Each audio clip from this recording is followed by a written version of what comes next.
Hello Scholars, this is Instructor Meredith and this video is here to offer some guidance on the critical thinking assessment you'll be working on this week. Specifically, we'll go over 3 things, which would include assignment directions, tips for success, and then a little bit of information on using academic evidence specific to this assessment. So before we get started, if you want to pause to grab notes or any documents you want to pull up before watching the video, go ahead and do that. When you're ready, press play. All right, perfect. Now that you're ready, let's go ahead and begin with the assignment directions. So I'm going to go ahead and pull up that document found in the week's link of class. You'll notice that for this assessment, it's worth 15% of your grade. So these past few weeks, we've been fluctuating between assessments being worth about 10 to 15%. So being that it's week 6, just keep in mind that if you're looking to maintain a certain grade in the class, or if you want to boost your grade a little bit before we finish in week 7.5, this is a great assessment to really give yourself that boost or help you maintain the grade that you've been working on. The outcome that we are focusing on in this assessment is your opportunity to demonstrate that you have learned ways to use specific critical thinking skills to solve problems in personal, academic, and workplace settings. So that is the purpose of this assessment. It's a really useful one as well, you'll notice as you work through the lessons this week. Now the directions, the brief synopsis of the directions is this. When you go into the assignment template, you're going to notice that you were given 3 scenarios. Each is a different problem that you might face in the real world, and each problem has a couple different solution options. Your job is to select a solution you feel will be best, and then explain how you came to that decision, how you decided that that was the best solution for the problem.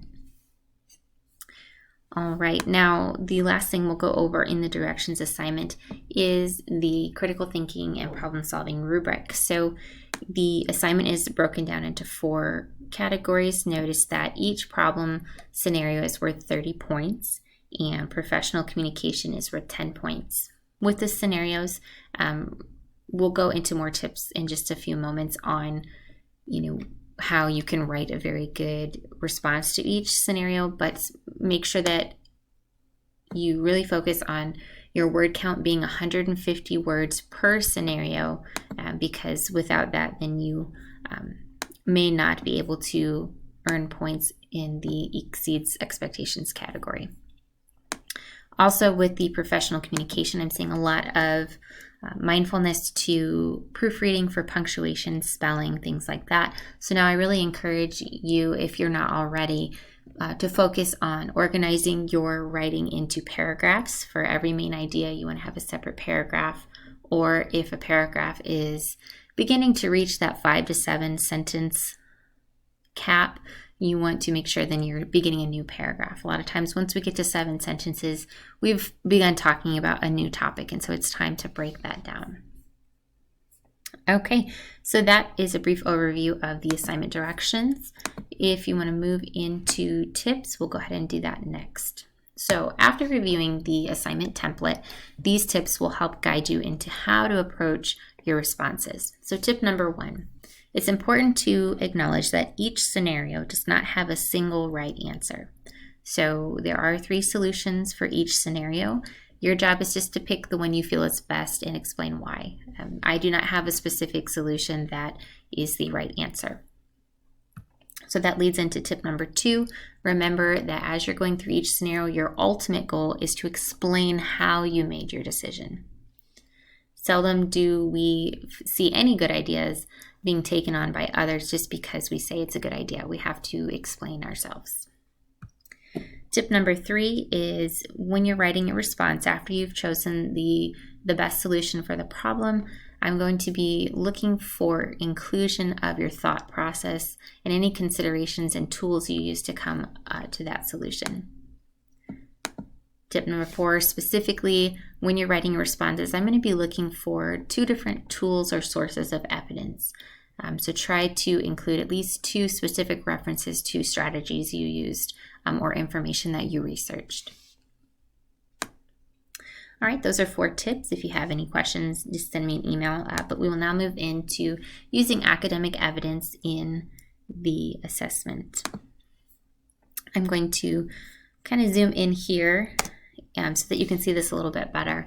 But first we'll start off by looking at this example from a student from last session.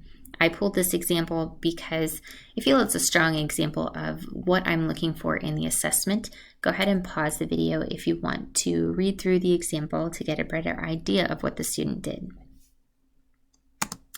But specifically in this sample, the main strength is that the student used research throughout the response to explain how they chose the solution, how they knew that this solution was a good one. We see that their ideas are supported with research.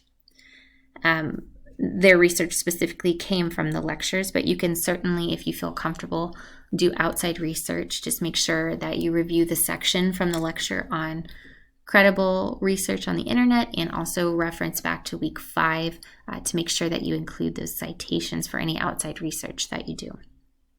So that was the strength research. Some growth opportunities from this specific response, even though it was very good and earned a high mark. One thing that they could have done to improve would just be to include which tools they used to problem solve. So for example, did they use a journalistic approach? Did they use the creative problem solving method? Did they, conduct their own research?